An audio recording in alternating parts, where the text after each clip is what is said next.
Bonjour à vous si vous nous rejoignez pour cette troisième et dernière partie d'émission. Il ne porte pas de masque, mais il taille des costumes avec un talent sur mesure, telle la maison Anderson & Shepard. Ils sont les agents secrets de dernière sortie culturelle, mesdames et messieurs, pour vous, dans Vianov. Non, Vianova, pardon. Xavier Affre, ça après je vais me faire crever. Xavier Affre, Marcel Petricciol et André Paldach. Bonjour messieurs. En même temps, s'il n'y a pas la petite bafouille, ça marche pas. On est d'accord. Normalement, en juin, il n'y aura plus de bafouille. Il faudra attendre un petit peu. Alors, Festival du film britannique oblige, nous en avons déjà parlé hier, mais il est normal que nous abordions également le sujet avec nos chers amis et avec les formes. Hier, ils n'ont pas eu tout le truc, tout le délire. Alors, on commence avec vous, Sœur Marcel. Et 3 livres en rapport avec les films présentés cette année au festival. Exactement, on va commencer par Le Cercle littéraire des amateurs d'épluchures de patates. C'est un roman qui a eu un succès fou. C'est en 10-18, alors c'est un roman épistolaire, un délicieux roman épistolaire. C'est l'histoire d'une jeune romancière anglaise, juste après la Seconde Guerre mondiale, qui cherche un nouveau sujet pour son futur bouquin. Et là, par une coïncidence heureuse, elle va commencer une correspondance avec les habitants de l'île de Guernesey. Ces habitants qui ont créé un cercle littéraire pendant l'occupation allemande de leur île. Et puis on va découvrir des habitants attachants, bouleversants, on va apprendre plein de choses sur cette époque. Et malgré tout ce qu'ils ont subi, ils vont s'entraider, ils vont rire. Vous allez voir que les lettres se suivent et ne se ressemblent pas, elles se répondent et rebondissent les unes sur les autres. Et tout ça va former une construction hyper cohérente. C'est le style, c'est fluide, c'est léger, c'est entraînant, c'est une ode à l'humanité, un hymne à l'écriture, à la lecture. Tout est bon dans ce bouquin. Le sujet, l'intrigue, la construction, le style, c'est plein de charme, c'est drôle, c'est attachant, c'est sensible, c'est émouvant, ça fait un carton partout dans le monde. C'est un vrai coup de cœur. Je ne sais pas ce que va donner le film, mais je vais juste dire un petit coup de gueule sur le film. Pourquoi ils ont changé le titre Le Cercle littéraire de Guernesey. En anglais, ils ont gardé le titre original du roman. Et en France, on change le titre. Je ne sais pas pourquoi. Ça fait plus anglais. C'est complètement débile. C'est bien les épluchures de patates, non? C'est vrai. Bon, voilà, donc petit coup de gueule. Bon. Un deuxième bouquin, L'affaire Lolita, qui est paru à l'origine sur le titre La Librairie. Donc le film, c'est The Bookshop. C'est chez Folio. Là, c'est une jeune femme, fin des années 50 en Angleterre. C'est une veuve. Elle va dans un petit village, elle va racheter une vieille maison dont personne ne veut. Soi-disant, la maison est hantée. Quand je dis personne ne veut, vous allez voir que c'est pas tout à fait vrai. Elle va s'installer dans cette maison. Elle va créer une librairie. Et dans cette librairie, elle va s'attirer les foudres de pratiquement tout le village. Et encore plus quand elle va mettre en vitrine le fameux bouquin Lolita de Nabokov. Alors là, c'est toute la bourgeoisie de cette province qui va lui tomber dessus, coups bas, mesquinerie, mensonges. Elle va en prendre plein la gueule. Donc c'est un combat surtout entre 2 femmes. On va savoir pourquoi. Il y en a une des 2 qui veut à tout prix que la librairie ne se fasse pas. Donc c'est une critique de cette bourgeoisie anglaise de la fin des années 50, début des années 60. C'est une critique aussi de la difficulté d'installer dans une communauté. C'est plein d'humour, c'est une ironie un peu grinçante. C'est pas le livre du siècle, mais ça se laisse lire vraiment avec beaucoup d'intérêt. Puis on va finir par une BD. Oui. Obligé. Les apprentissages de Colette, parce qu'il y a un film qui sort aussi sur la vie de Colette. C'est de Annie Goldsinger, c'est une immense dessinatrice, c'est chez Dargaud. C'est tout simplement un roman graphique qui retrace la vie de Colette depuis son premier mariage avec Willy, mari égocentrique, imbuvable, qui signait les œuvres de son nom et non du nom de Colette, et jusqu'à la fin de sa vie. Alors c'est pas un roman graphique qui se concentre sur l'œuvre de Colette, mais plutôt sur sa vie intime et amoureuse. On va voir que c'était une féministe dans l'âme, qui a eu le mérite de défendre et d'imposer ses idées et une certaine liberté. Elle a marqué l'histoire du féminisme, bien avant Simone de Beauvoir. Ça, il n'y a pas beaucoup de monde qui le savent. On va voir comment elle va conquérir et acquérir une certaine indépendance, comment elle a repris les droits sur ses bouquins. Je le redis, c'est son mari qui signait à sa place. Les dessins sont absolument sublimes, tout en nuances de pastel, en aquarelle, les couleurs sont douces, c'est suranné. Ça nous plonge vraiment dans cette époque. Voilà, c'est tout simplement génial, c'est super bien documenté. Et je le redis, Annie Goldsinger, c'est une très très grande dame de la BD. Voilà, je finirai par un petit hommage à ce gilet. L'équipe d'Angleterre, Gareth Southgate, qui était au bord du terrain avec un gilet et une cravate pendant toute la Coupe du Monde. C'est beau. C'est chic, c'est beau. C'est tellement vous, Marcel. Il est bon le mari, non, de Colette? Non, même pas ça, même pas du tout. André, mon cher André, un artiste so British à découvrir. Oui, mais avec une sonorité complètement américaine. Je suis désolé, mais je l'ai choisi parce que c'est quand même un album du mois. Jonathan Jeremiah, titre de son album Good Day, ou La Soul au naturel. On va écouter un petit extrait, rapidos. Oh là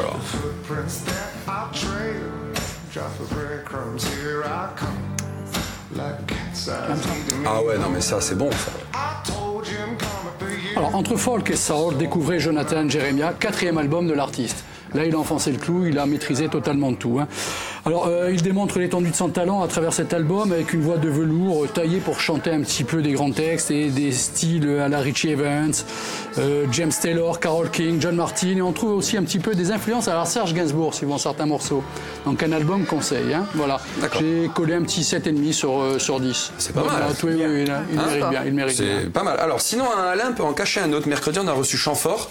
Et aujourd'hui, on parle de Bachung. Ah ben Alain Bachung, oui, c'est quand même... Alors, à l'époque du décès, j'avais eu le poil comme ça, j'étais triste. Oui, avec cette sortie, j'ai le poil comme ça, mais tellement que je me dis, il nous manque. Oui, voilà. Quel artiste. Quel grand artiste. Alors, mais il faut aussi savoir que là, c'est des chutes de studio. Mais quand on les écoute, avec le travail d'une femme qu'il y a eu, alors je cherche un petit peu son nom, je me suis planté, Edith Fonbuena. Oui. Alors, très très fort. On a carrément l'impression que cet album a été construit récemment. Et tout est vraiment travaillé au maximum. La musique, très folk à la place d'être rock comme il aurait pu le faire. La voix bien en avant. C'est un total régal. C'est vraiment pour moi l'album peut-être de l'année. Je sais que je m'avance. Ah oui, je m'avance beaucoup. Hein. Là, 8,5 sur 10. Ils ont fait les choses bien. Très très bien. Non, c'est très très fort. Et là, on écoute Elle me dit. Qui est dans l'album. L'album s'appelle, je sais plus. Autant pour moi, à la main. En amont, voilà, exactement, avec un beau coquelicot. Voilà, il est là, c'est ça. On le voit comme ça. Ok, et alors une version revisitée de l'Ave Maria. Alors ça, c'était un petit peu la chose surprise, un ovni. Hein. Alors lui, c'est normalement du classique. Fabrice Di Falco qui fait un juste milieu entre le classique et le jazz. Donc il a repris l'Ave Maria, si on peut envoyer le morceau tellement que c'est beau.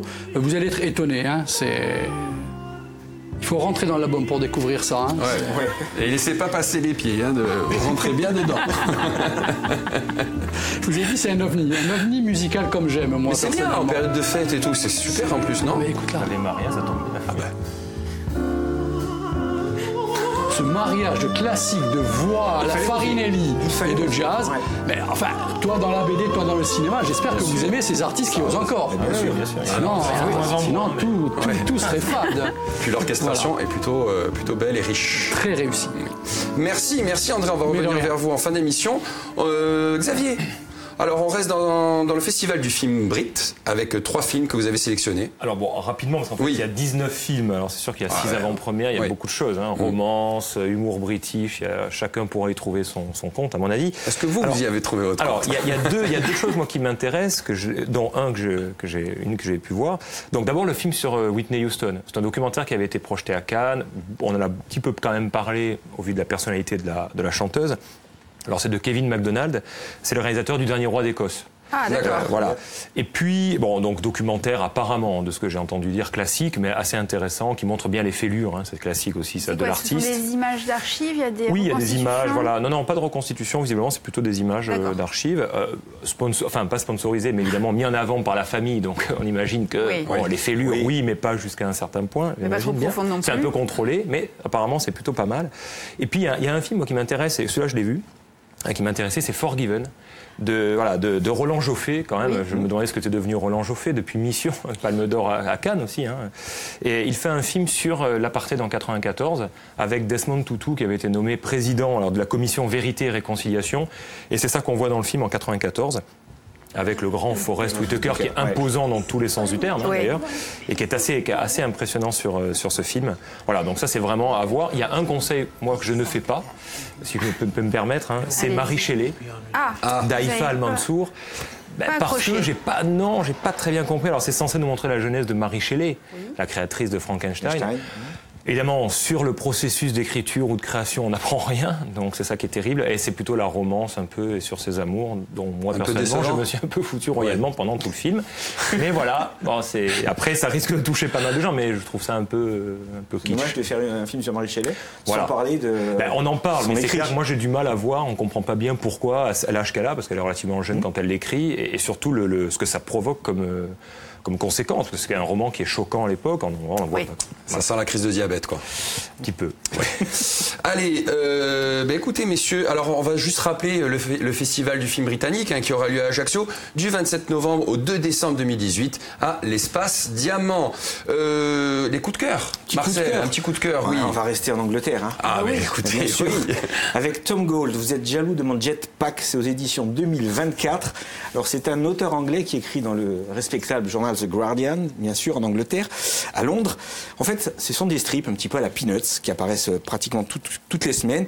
Alors ces strips, ça parle de l'art en général, il y a une réflexion aussi sur notre société, il y a des thèmes récurrents dans tous ces strips, notamment sur la littérature, la lecture. Alors franchement, c'est loufoque, c'est déjanté, c'est drôle, c'est absurde, c'est excentrique, c'est décalé, c'est intriguant, c'est furieusement intelligent, c'est parfois poétique et c'est volontairement complètement idiot. Bref, c'est tout ce qu'on aime. Et je rajoute que les textes sont d'une très très grande qualité. C'est un livre so British d'une parfaite élégance dans l'irrévérence. Je conseille vivement de lire Tom Gold. Il y a plusieurs albums qui sont parus aux éditions 2024. Ça vous va vraiment bien la cravate quand même. Mais vraiment. Et le gilet. I'll be back. Ah ouais.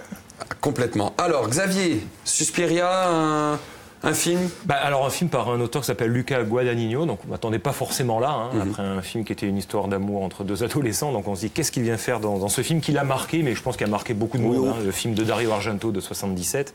Et je pensais ne pas aimer, oui. Et malgré les mauvaises critiques, j'ai été assez fasciné. Pas aimé, j'ai été assez fasciné. Alors c'est pas parfait, c'est un peu foutraque, la fin est grand guignol au possible, et donc là c'est un peu gênant, mais c'est pas grave. Mais il y a vraiment quelque chose, c'est-à-dire qu'il y a l'oppression. C'est assez passionnant, cette espèce de relecture comme ça d'un film qui, lui, l'a marqué quand il était adolescent. On rappelle l'histoire de cette jeune danseuse américaine qui débarque là à Berlin pour intégrer une compagnie, celle d'Helena Marcos, avec une chorégraphe, Madame Blanc, jouée par Tilda Swinton, qui est exceptionnelle. On parlait de comédienne so British, en voilà une. Elle joue 3 rôles, c'est Madame Blanc, les autres, vous trouvez vous-même. Elle aime bien faire plusieurs rôles dans les films. C'est assez maniériste, c'est peut-être ça qui a déplu. On se dit, mais qu'est-ce qu'il vient faire, lui, à nous faire cette relecture un peu étrange? Mais il y a quelque chose. On dit que dans un film, des fois, on n'est pas parfait, mais on est fasciné, on est intrigué. Il y a du fond. Voilà, franchement, j'ai trouvé ça assez passionnant. C'est une vraie expérience de cinéma. Tu parlais de choix et de courage. C'est assez courageux de s'attaquer à ça, et il le fait plutôt bien, alors malgré les mauvaises critiques. Et surtout, c'est très différent du film original de Dario Argento. Voilà, c'est vraiment une relecture, et donc il fallait le voir. Alors Suspiria, il est en ce moment au cinéma, c'est ça? Il est en ce moment au cinéma. D'accord, bon, écoutez, si ça vous intéresse, allez-y. Avec Dakota Johnson, en plus, je sais que Caroline aime beaucoup. Caroline adore. Tous les jours, elle me dit Dakota. Non, mais enfin, elle mérite mieux que la trilogie des 50 nuances. Voilà, là, elle est bien. Il faut le dire aussi quand c'est bien, Xavier. Ouais, bien sûr. Mais il le dit. Je le dis. Allez, on va parler un petit peu du programme de ce soir. Alors, ce soir, une soirée méditerranéenne avec un documentaire, Les diplomates du pape, réalisé par Constance Colonna-Cesare. Une plongée dans les arcanes du Vatican et de sa diplomatie, c'est ce soir à 20h45 sur Viastel. Allez, comme chaque mardi, nous terminons avec André et un autre titre de Bachung. Voilà, on revient sur le Bachung. Oui. Donc, je voulais juste rajouter que ce sont des morceaux qui ont été pendus à l'époque de 2008 sur l'album Bleu Pétrole, qui a été encore là un de ses meilleurs albums. C'est pour ça qu'on a tant de regrets. En même temps, on va terminer donc avec ce grand morceau qui est Immortel.